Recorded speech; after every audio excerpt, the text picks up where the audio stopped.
नमस्कार, मैं हूं आपके साथ पूर्णिमा मिश्रा। हमारे खास प्रोग्राम क्या कहते हैं नरेंद्र मोदी में आज आपको सुनवाएंगे पीएम मोदी का वो ऐतिहासिक भाषण जो उन्होंने 2 मई 2013 को मुंबई में दिया। अपने भाषण में मोदी जी ने कहा कि शायद पहली बार इस देश में बड़ी प्रखरता के साथ जनता के भीतर से एक आक्रोश उठ रहा है, और यह आक्रोश इसीलिए है कि वो देश में कुछ भी बुरा नहीं देख पा रहे, उसे बदलना चाहते हैं, और इसीलिए चाहे ट्विटर हो या फेसबुक, वो हर जगह अपना आक्रोश व्यक्त कर रहे हैं।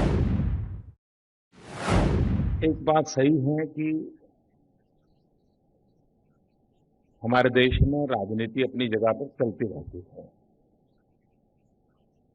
राजनीतिक दल, राजनीतिक नेता, विरोध, ये सारी बातें होती रही है। लेकिन शायद पहली बार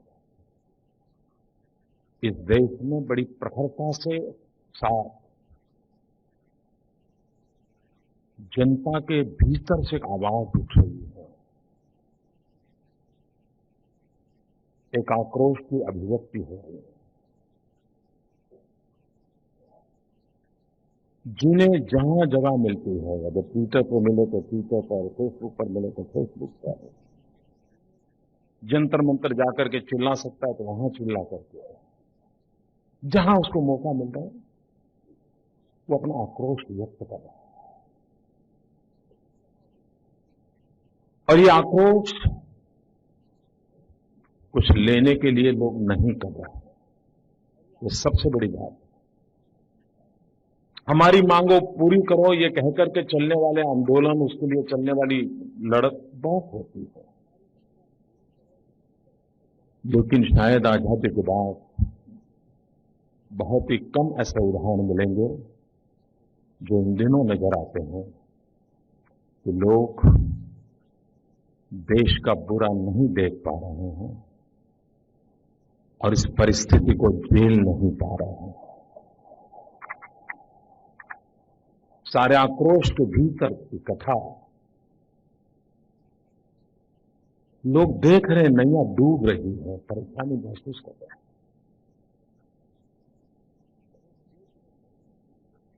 मित्रों, कुछ हो या न हो, आज हो या कल हो, ये करें या वो करें, इश्यू वो नहीं है। लेकिन क्या हम हमारे देश को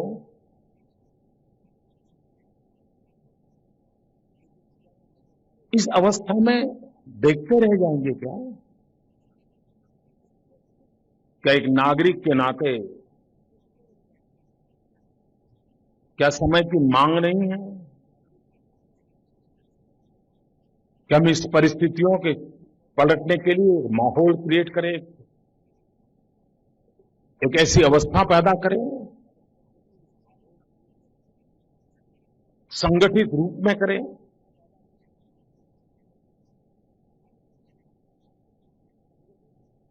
भाइयों बहनों, मैं छोटी छोटी चीजें देखता हूं, मैं परेशान हो जाता हूं। और मैं गुजरात एक्सपीरियंस से, मेरा कोई ज्यादा एक्सपीरियंस नहीं है। मैं छोटे से राज्य का सेवक हूं। मेरा प्रदेश बहुत गरीब है। 15% आदिवासी जनसंख्या है मेरे राज्य में।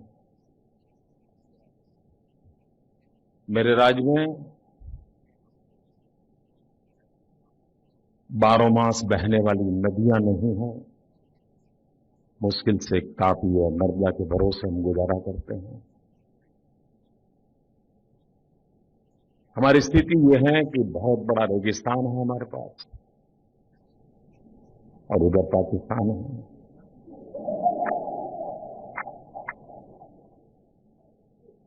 सोलह 1600 किलोमीटर का समुद्री तट है। ये प्रदेश ऐसा है कि जिसके पास रॉ मटेरियल नहीं है, भू संपदा हमारे पास नहीं है। और ऐसी परिस्थितियों में भी अगर एक राज्य वहां के लोग निराशा छोड़ करके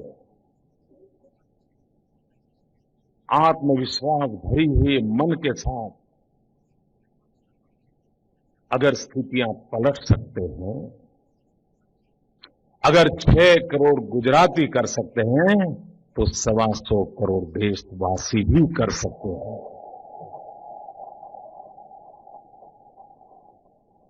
और उसकी पहली शर्त है, इस जनता जनार्दन के प्रति भरोसा चाहिए। हमारी युवा शक्ति पर हमें विश्वास होना चाहिए। खेत खलिहान में काम करने वाले हमारे किसान भाइयों के प्रति हमारा आदर भाव होना चाहिए। दिन रात पसीना बहा करके मशीन के साथ मशीन की जैसी जिंदगी जीने वाले मजदूर के प्रति सम्मान का भाव होना चाहिए। माता बहनों की डिग्निटी, ये हम सबका दायित्व होना चाहिए। अगर ये हम माहौल क्रिएट करें, मैं गुजरात एक्सपीरियंस से कह सकता हूं, यह सब संभव है।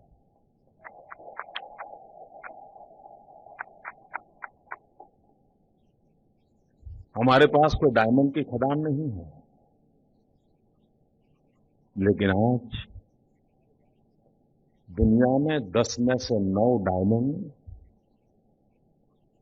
जिस पर किसी न किसी गुजराती का हाथ लगा है।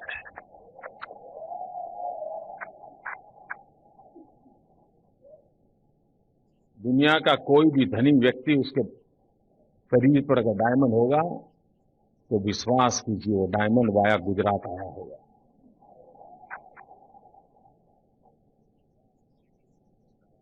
कहने का तात्पर्य यह है कि हम कर सकते हैं। हमारे पास आयरन और नहीं है, लेकिन आज स्टील इंडस्ट्री में हमारा लोहा मानना पड़ता है।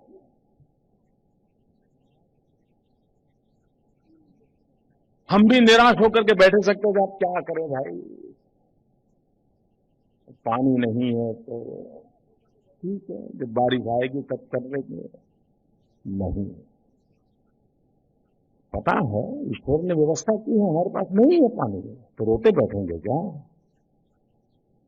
मित्रों, जिस देश में गंगा यमुना के पथ हो, कृष्णा गोदावरी हो, सिंधु का जल हो,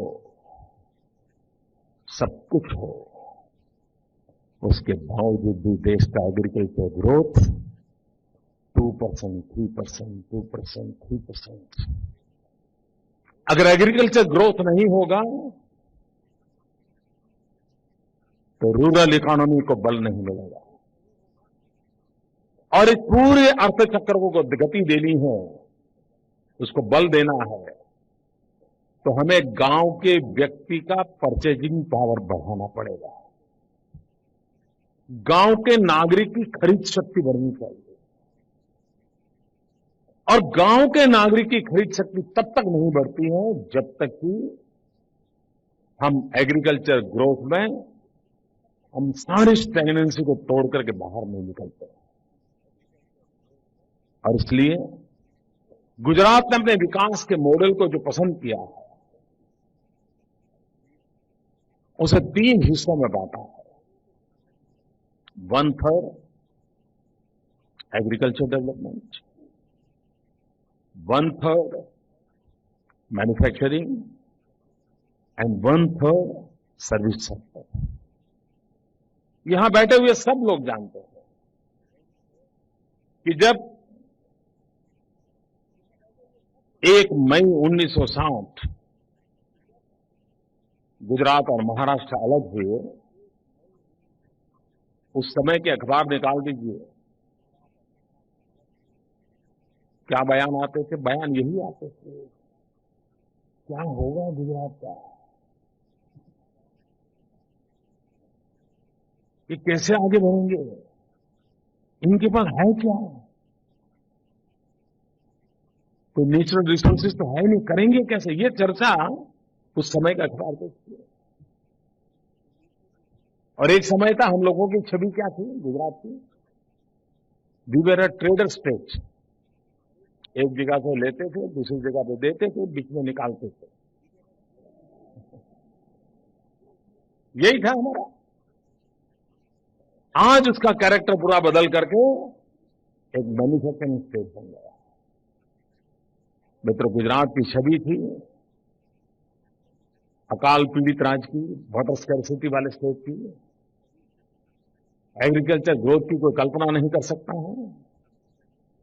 लेकिन भाइयों बहनों, पिछले 10 साल का रिकॉर्ड कहता है आपको, एकाध बार एग्रीकल्चर ग्रोथ बड़ा होना कोई बड़ी बात नहीं है, होता है कि पिछली बार अगर माइनस है और इस बार अगर बारिश अच्छी हो गई तो 15-17% ग्रोथ एक साल में तो कर लेते हैं। लेकिन लगातार 10 साल का एवरेज करीब करीब 10% एग्रीकल्चर ग्रोथ, ये हिंदुस्तान का रिकॉर्ड है।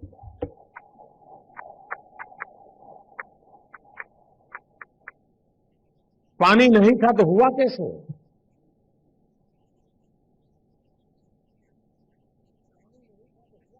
मित्र, गुजरात पहला राज्य था जिसने एक इनिशिएटिव लिया। हमारे देश में मनुष्य भी बीमार होता है तो उसका हेल्थ कार्ड नहीं है। यहां पर इतने संपन्न लोग बैठे हैं, फिर भी बहुत लोग होंगे जिनका अपना हेल्थ कार्ड नहीं होगा। गुजरात के किसान के पास सॉइल हेल्थ कार्ड है। उसकी जमीन की तबीयत कैसी है उसका उसको पता है। उसकी जमीन में क्या कमी है, किस प्रकार की क्रॉप के लिए अनुकूल है, किस प्रकार की डेफिशिएंसी है, कौन सी दवाइयां चाहिए, कौन सा फर्टिलाइजर चाहिए, कौन सा न्यूट्रिशन वैल्यू ऐड करना पड़ेगा, ये सारी चीजों को उसको वैज्ञानिक तरीके से समझाया। मेहनत पड़ती है, लेकिन अगर सही दिशा में काम करे तो परिणाम भी मिलता है। हमारे पास पानी नहीं था, हमने जल संचय का अभियान चलाया। पर ड्रॉप मोर क्रॉप, इस मंत्र को लेकर के हम चले। एक एक बूंद से पैदावार करने का इरादा किया।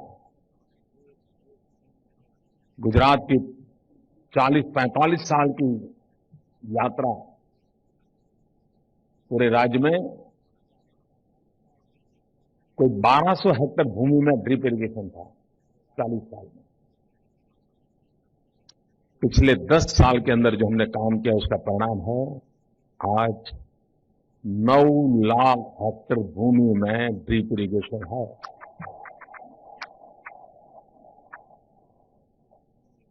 किसी ने कल्पना की थी कि कच्छ जो रेगिस्तान वो आज मैंगो एक्सपोर्ट करता है। बनासकांठा अनार की खेती में उसने नाम कमाया है। पोटैटो, पूरे दुनिया का प्रति हेक्टेयर का जो रिकॉर्ड था उस रिकॉर्ड को ब्रेक करने का काम बनासकांठा के किसानों ने किया।